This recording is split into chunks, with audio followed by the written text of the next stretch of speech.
আসসালামু আলাইকুম রহমতুল্লাহি ওয়া বারাকাতুহু। ইপসন L130 প্রিন্টারের টেস্টকে মজার জিনিস দেখাবো। তাহলে প্রিন্টারটা একদম নতুন নতুন আনার পর থেকে যখন কালিটা টানে, যখন আমরা প্রিন্টারটা রেডি করি তখন কি করে, যে কালার বাটনটা আছে যে জলে ব্লিঙ্কিং করে, এটা চাপ দিয়ে কিছুক্ষণ ধরে রাখলে 5 সেকেন্ড, তখন কিন্তু কালিটা হেডের ভিতরে নিয়ে আসার পর কিন্তু আপনি ক্লিয়ার প্রিন্ট পাবেন। তো এখানে প্রিন্টটা সেম এই কেসটাই করা হয়েছে। যখন কাস্টমারকে বিক্রি করা হয়েছে তখন তারাও সেম কাজটা করছে, যখন ব্লিঙ্কিং করছে একটু চাপ দিয়ে রাখছে, কতক্ষণ পর কালি টানছে, টানার পর কিন্তু প্রিন্টার রেডি হয়েছে।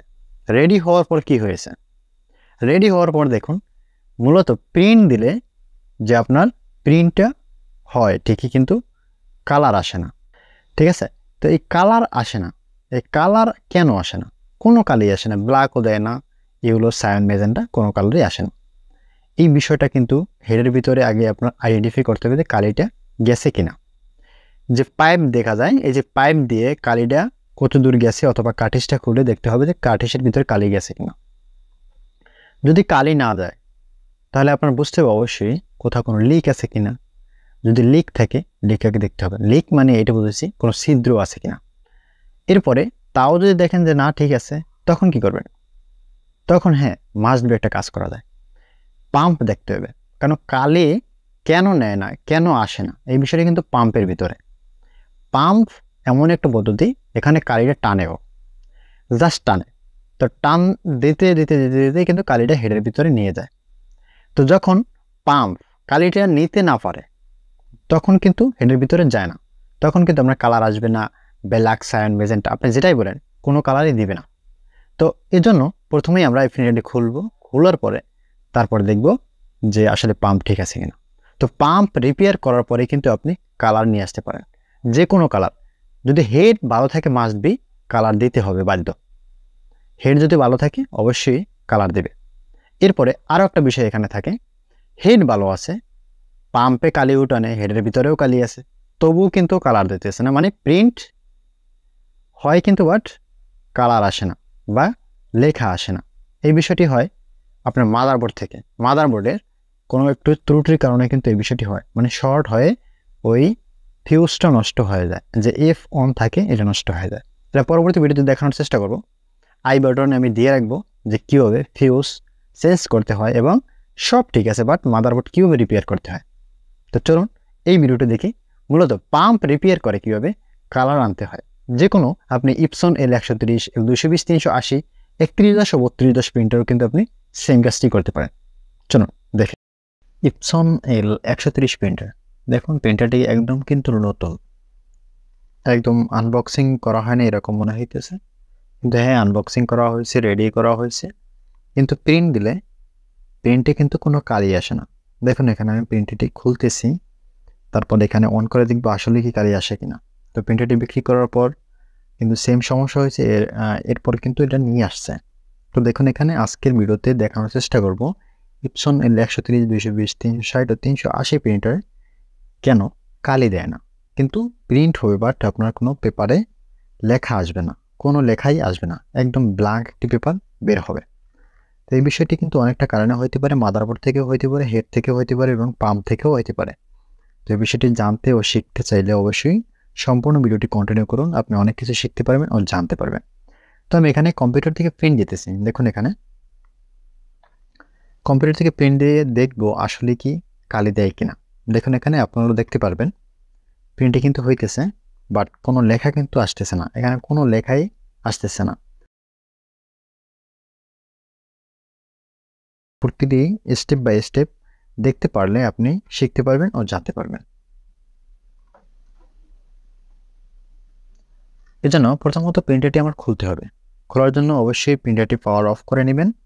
এরপরে উপরে দুটি স্ক্রু থাকে এবং দুই পাশে দুটি স্ক্রু ও পাশে একটা স্ক্রু থাকে, মোট 5টা স্ক্রু থাকে। 5টা স্ক্রু খুলবেন, খুললেই কিন্তু প্রিন্টারটি উপরের কভারটি খুলতে পারবেন, না হয় কিন্তু খোলা যাবে না। এই জন্য আমি ফ্রেস্টার বা স্ক্রু ড্রাইভার দিয়ে স্ক্রু খুলতেছি। কম্পিউটার, ল্যাপটপ, প্রিন্টার, স্ক্যানার ও সিসিটিভি ক্যামেরা যে কোনো সমস্যার সমাধানের জন্য অবশ্যই কমেন্ট করতে পারেন। আমরা কমেন্টের উপর ভিত্তি করে পরবর্তী ভিডিও তৈরি করব, এবং যদি সাধারণ সমস্যা হয় অবশ্যই কমেন্টের মাধ্যমে সমাধানের চেষ্টা করব ইনশাআল্লাহ। দেখুন এখানে এই যে সাইডের যে লকটি থাকে, দুঃখিত, স্ক্রুটি থেকে স্ক্রুটি খুলবেন, খোলার পরে এখানে দুইটা লক থাকে, লক দুইটা যে কোনো কিছু দিয়ে চাপ দিলে কিন্তু খোলা যাবে অনায়াসে। দেখুন এখানে আমি খুলতেছি, এভাবে চাপ দেবেন। ভিডিওটি যদি ভালো লাগে অবশ্যই লাইক, কমেন্ট ও শেয়ার করতে ভুলবেন না। যদি নতুন দর্শক হয়ে থাকেন অবশ্যই সাবস্ক্রাইব করে পাশে থাকবেন ইনশাআল্লাহ। তো দেখুন এখানে আমি প্রিন্টারটি খুললাম, একদম কিন্তু নতুন, কোনো কিন্তু সমস্যা নাই। তো বাট এখানে কালিটালিও কিন্তু টানে নেই। দেখুন এখানে আমি আগে প্রথমত যে এটা দেখবো যে পাশে পাম্পটা দিয়ে কালিটা কেন টানতেছে না। তো দেখুন এখানে এজন্য অবশ্যই এই যে পাম্পের যে পাইপটি থাকে এই পাইপটি দিয়ে কিন্তু আমি কালিটা দেখতেছি আসলে কি পাম্পটা কোনো জ্যাম আছে কিনা। আগে খালি বাতাসটা টান দিয়ে দেখবো যে আসে কিনা। হ্যাঁ আসতেছে, তার মানে আমার এখানে কালিটা টানতেছে না। দেখুন এখানে আমি কিন্তু সিরিজ দিয়ে এইভাবে টান দিবেন, আপনারাও কিন্তু এইভাবে টান দিয়ে দেখতে পারেন যে কালি কেন আসে না। কালি যদি না আসে ম্যানুয়ালি কিন্তু আপনার এরকম সিরিজ দিয়ে টান দিয়ে কিন্তু কালিটা নিয়ে আসতে হবে। দেখুন এখন সিরিজের ভিতরে কিন্তু কালিটা আসতেছে, তার মানে আগে যখন প্রিন্ট দিত বা কালিটা টানছিল তখন কিন্তু হেডটা অ্যাডজাস্টমেন্ট হয় নাই পাম্পের সাথে, যার কারণে কিন্তু কালিটা টানতে পারে নাই। মূলত সমস্যা ছিল এটাই। এরপরেও আমরা অন্য অন্য বিষয় দেখব যে আসলে কালি আসার পরেও কি হেডের ভিতরে অন্য কোনো সমস্যা আছে কিনা বা মাদারবোর্ডের সমস্যা আছে কিনা, মাদারবোর্ডটা চেক করে দেখবো যে মাদারবোর্ডে কোনো যদি সমস্যা থাকে অবশ্যই রিপেয়ার করে দিব। তো কীভাবে কি রিপেয়ার করে তাই সম্পূর্ণ ভিডিওটি কন্টিনিউ করুন, তাহলে আপনি অনেক কিছু শিখতে পারবেন ইনশাআল্লাহ। তো দেখুন এখানে আমি কিন্তু কালিটা নিয়ে নিছি, হেডের ভিতরে কিন্তু কালিটা সম্পূর্ণভাবে আছে, যেহেতু পাম্প দিয়ে আমরা আউটগ্রেডে বের করছি, তার মানে কি এখন হেডের ভিতরে কালি আছে। তো দেখি এখানে জাস্ট পাইপটা আবার আটকে দিব। 130, 220, 360 ও 3110, 3210 যে বর্তমান প্রিন্টার যে মার্কেটে থাকে 3250 প্রিন্টারটি, এই যে আপডেট মডেলের প্রিন্টার কীভাবে কি রিপেয়ার করতে হয় সম্পূর্ণ ভিডিও কিন্তু আমাদের চ্যানেলে দেওয়া থাকে। অবশ্যই এখান থেকে আপনি ভিডিও দেখে দেখে কিন্তু অনেক কিছু শিখতে পারেন। শেখার উদ্দেশ্য হলে অবশ্যই চ্যানেলটি সাবস্ক্রাইব করে পাশে থাকুন, আপনি অনেক কিছু এই বিষয়ে শিখতে পারবেন ও জানতে পারবেন। তো আমি এখানে জুম করে দেখাই, এখানে প্রথমত কালি দেয় না কিন্তু মাদারবোর্ডের এফ অন বা ফিউজ, এই ফিউজটা আমি আগে মাপ দেব যে ফিউজটা ঠিক আছে কিনা। যদি ফিউজটা ঠিক থাকে তাহলে তো মাশাআল্লাহ আলহামদুলিল্লাহ, দেন আমি প্রিন্টারটি ফিটিং করবো, তাহলে প্রিন্টের আশা করি প্রিন্ট হয়ে যাবে। তো এর আগে আমার বুঝতে হবে যে যেহেতু পাম্পে কালি ছিল না, কালি নিয়ে আসছি, কিন্তু এখন হেডে দুঃখিত মাদারবোর্ডের যে এই ফোনটা ঠিক আছে কিনা। দেখুন এখানে আমি ডায়েট মোড নিয়ে যদি আমি এখানে ধরি, দেখুন একদম 00 আছে, তার মানে কি আমার ডায়েটটা দুঃখিত F1টা ঠিক আছে, মানে ফিউজটা ঠিক আছে। ফিউজ মাপার জন্য আপনি বাজাজ মোড নিতে পারেন অথবা বিপ মোড যেটাকে বলেন আপনারা, বিপ মোড অথবা আপনি ডায়েট মোড দিয়েও কিন্তু মাদারবোর্ড চেক করতে পারেন, যা হলো ফিউজ। ফিউজটা মূলত জাস্ট একটা ছোট চিকন তার দেওয়া থাকে এর ভিতরে, জাস্ট ওইটা দিয়ে কাজ করে। দেখুন এখানে আমি প্রিন্টারটি আবার অন করতেছি, অন করে দেখবো আর রেডি করার পরে যে প্রিন্টটা আসলে নেয় কিনা। দেখুন এখানে প্রিন্টারটা কিন্তু রেডি হইতেছে। Computer, laptop, printer, scanner, CCTV camera যে কোনো সমস্যার সমাধানের জন্য অবশ্যই কমেন্ট করতে পারেন, আমরা কমেন্টের উপর পরবর্তী ভিডিও তৈরি করবো এবং যদি সাধারণ সমস্যা হয় অবশ্যই কমেন্টের মাধ্যমে সমাধান দেওয়ার চেষ্টা করবো ইনশাআল্লাহ। তো দেখুন এখানে আমার প্রিন্টারটি প্রায় রেডি হয়ে গেছে। তো যে কালি দেয় না বিষয়টা, এটা কিন্তু কয়েকটা বিষয়ের সাথে জড়িত, কার্টিজ এবং পাম্প।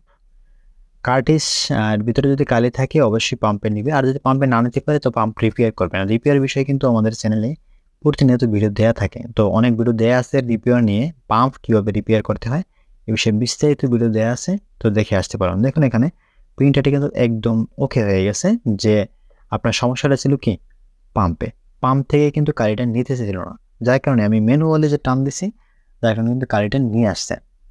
তো কোনো প্রিন্টার যদি আপনার কালি না দেয়, একদম দেখবেন যে হোয়াইট পেপার বের হয়, সেক্ষেত্রে আপনি এই পাম্প দেখতে পারেন। আর একটা বিষয় হলো মাদারবোর্ড দেখতে পারেন, মাদারবোর্ডটি আপনি দেখবেন যে আসলে মাদারবোর্ড ঠিক আছে কিনা, মাল্টিমিটার দিয়ে মাপ দিয়ে নেবেন, তাহলে আপনি বুঝতে পারবেন। এখানে দেখি আমরা আর একটা প্রিন্ট দিয়ে নজল চেক দিয়ে দেখি আসলে হেডটা ঠিক আছে কিনা। হ্যাঁ নজল চেক দিলাম। নজল চেক অনেকেই বলেন যে ভাই নজল চেক দিতে পারে না, বা এটা সাধারণ বিষয়। যারা নজল চেক দিতে পারে না তারা অবশ্যই কম্পিউটার স্ক্রিনে ডিভাইস অ্যান্ড প্রিন্টারে যাবেন, ডিভাইস অ্যান্ড প্রিন্টার দিয়ে আপনার রাইট বাটনে ক্লিক করবেন। প্রিন্টারের উপরে আপনারা দেখুন এখানে শুধু প্রিন্ট কিন্তু 7টা প্রিন্ট হয়েছে, বাট কিন্তু সব কি ছিল ব্ল্যাঙ্ক ছিল আর কি। 7টা প্রিন্ট কিন্তু ব্ল্যাঙ্ক ছিল, কোনো কালি আসে নাই। হ্যাঁ, তো যাই হোক আমি যেটা বলতেছিলাম যে নজল চেক কীভাবে দিবেন, এই জন্য আপনি কম্পিউটার স্ক্রিনের যাবেন ডিভাইস অ্যান্ড প্রিন্টার থেকে এখানে যাবেন পারফরমেন্স, প্রিন্টার রাইট বাটনে ক্লিক করার পর প্রিন্টার পারফরমেন্স থেকে আপনি যাবেন আর যে হলো মেইনটেন্সে, আপনার যে মেইনটেন্স বক্স থাকে প্রিন্টারের যে সফটওয়্যারটা থাকে, ওই সফটওয়্যারের ভিতরে আপনাকে নিয়ে যাবে অটোমেটিকলি। এখানে উপরে যে হেড ক্লিনিং প্রথমে আছে নজল চেক, তারপর আছে হেড ক্লিনিং। তো আপনি নজল চেকে যদি ক্লিক করেন তাহলে আপনার প্রিন্টারে কতটুকু প্রিন্ট হয়েছে ওই ডকুমেন্টটা আপনাকে শো করবে, এবং ওইখানে আপনার হেডের যে নজলটা কতটুকু কীরকম আছে এই বিষয়টা কিন্তু আপনাকে ওইখানে শো করবে। তো অবশ্যই আপনি ওইখান থেকে দেখে নিতে পারেন যে আসলে কীভাবে কী কাজ করে। তো আজকের ভিডিও মূলত এই বিষয় ছিল যে কীভাবে নতুন প্রিন্টার হোক বা পুরাতন প্রিন্টার হোক, যে প্রিন্টারই হোক, কালি দেয় না, কালিটা আসলে কীভাবে নিয়ে আসতে হয়। প্রথমত আপনি পাম্প দেখবেন, দ্বিতীয়ত আপনি কার্ট্রিজ দেখবেন, তৃতীয়ত আপনি মাদারবোর্ডটা চেক করে দেখতে পারেন যে মাদারবোর্ডে কোনো সমস্যা আছে কিনা। তো অন্য কোনো ভিডিওতে দেখা হবে। যদি আপনার কাছে ভিডিওটি ভালো লাগে অবশ্যই শেয়ার করতে ভুলবেন না। আজকের ভিডিও এ পর্যন্তই। আল্লাহ হাফেজ।